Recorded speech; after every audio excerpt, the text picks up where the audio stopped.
Target చేస్తాం అన్నమాట. కొంతమంది ఉన్నారు అట్లా చేసేవాళ్ళు. కాబట్టి అదంతా అబద్ధాలు.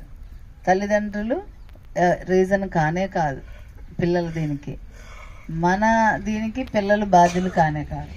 ఎవరి డిజైన్ వాళ్ళని చేసుకొని చక్కగా పారాషూట్లో వచ్చినట్టుగా ల్యాండ్ అవుతాం, భూమి మీద వచ్చేస్తాం తల్లిదండ్రులు తీసుకొని. సార్ చెప్పిన కాన్సెప్ట్. తర్వాత మనకు అందింది కూడా ప్రపంచ జీవాత్మ ప్రపంచ నియమాలు అని బుక్ ఉంది. ఎవరైనా చదివారా? ఆ బుక్లో ఉంటుంది చక్కగా సోల్స్ స్టోరీ అంతా ఉంటుంది. అసలు ప్రెగ్నెంట్ అయినప్పుడు ఆ మదర్ దీనిలోకి ఊమ్లోకి ఎప్పుడు వస్తుంది ఆ సోలు, రకరకాలుగా వస్తారు వాళ్ళు, అందరూ ఒకేసారి రారు. కొంతమందికి అసలు కదలటం లేదంటారు చూడండి, చలనం లేదు అంటారు, అంటే ఇంక రాలా ఆ సోలు. తర్వాత ఎప్పుడో వస్తుందట. ఒక్కొక్క దానికైతే వాళ్ళు పుట్టి బయటికి వచ్చిన తర్వాత కూడా ఏడవరు చూసారా, డాక్టర్ ఇలా కిందకేసి ఇలా ఊపుతారా, అప్పుడు కూడా అడిగి రాబుద్ది కాదట.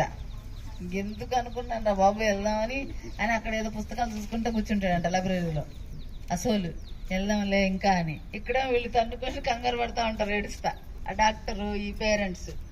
అమ్మ ఇక్కడ ఓహో బయటకు వచ్చేసానా అని తప్పనొచ్చి అప్పుడు ఏడుస్తాడట. ఈ కేసులు ఇవి.